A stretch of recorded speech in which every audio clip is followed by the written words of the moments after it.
Dalam nama Bapa dan Putra dan Roh Kudus, amin. Bu Bapak, saudara terkasih, kaum muda adik-adik, salam berkat, terus semangat, Tuhan memberkati.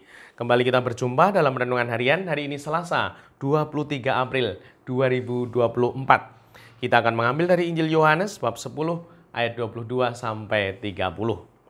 Pada hari raya penabisan Bait Allah di Yerusalem, ketika itu musim dingin, Yesus berjalan-jalan di Bait Allah di Serambi Salomo. Dan orang-orang Yahudi mengelilingi dia dan berkata kepadanya, "Berapa lama lagi engkau membiarkan kami hidup dalam kebimbangan? Jikalau engkau Mesias, katakanlah terus terang kepada kami." Yesus menjawab mereka, "Aku telah mengatakannya kepada kamu, tetapi kamu tidak percaya. Pekerjaan-pekerjaan yang kulakukan dalam nama Bapa-Ku, itulah yang memberi kesaksian tentang aku. Tetapi kamu tidak percaya, karena kamu tidak termasuk domba-dombaku.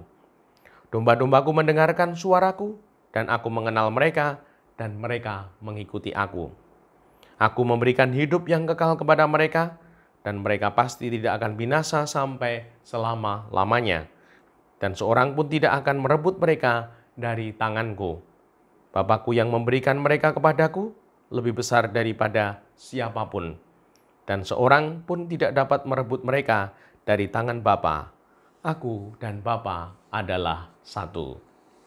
Demikianlah Injil Tuhan, terpujilah Kristus.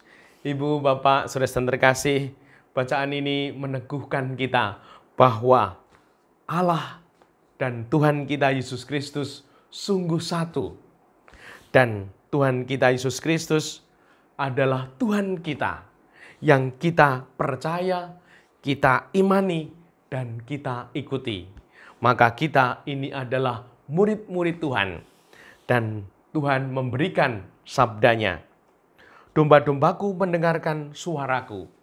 Inilah tanda kalau kita menjadi domba-dombanya, menjadi murid-muridnya, mau mendengarkan Tuhan. Nah, kita bisa melihat hidup kita. Apakah aku ini bisa, mampu mendengarkan Tuhan?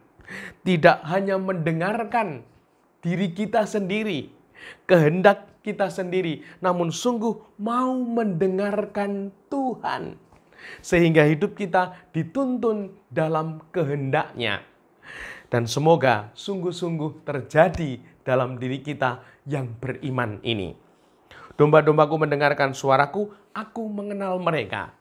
Dan ketika kita mendengarkan Tuhan, mau mengikutinya, menuruti sabdanya, mewujudkan kehendaknya, maka diri kita ini akan sungguh dikenal oleh Tuhan. Tuhan akan mengenal kita, Tuhan akan memperhatikan kita, akan menjaga, merawat, menyelamatkan kita.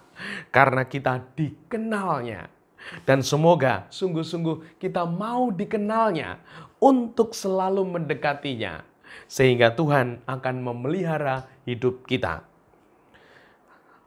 Dan aku mengenal mereka, dan mereka mengikuti aku. Setelah kita dikenalnya, semoga keinginan untuk mengikuti, untuk membawa hidup ini kepada Tuhan sungguh nyata dalam hidup kita. Sehingga di dalam menjalani hidup ini, kita selalu ada di dalam kasih karunia-Nya. Selalu terpikir, selalu ingat bahwa hidupku ini mengikuti Tuhan. Bukan mengikuti yang lain. Bukan ikut sana, ikut sini, ikut Tuhan. Nah, semoga dengan demikian kita menjadi pribadi yang mantap. Siapa yang mengikuti Tuhan? Saya. Kamu ikut siapa? Kamu ikut siapa? Aku ikut Tuhan. Nah, semoga dengan demikian hidup kita menjadi rahmat yang berlimpah karena kita diterangi hidup dalam terang Tuhan. Dimuliakan Tuhan kini dan sepanjang masa. Salam berkat, terus semangat, Tuhan memberkati. Amin. Dalam Bapa, Putra, dan Roh Kudus. Amin.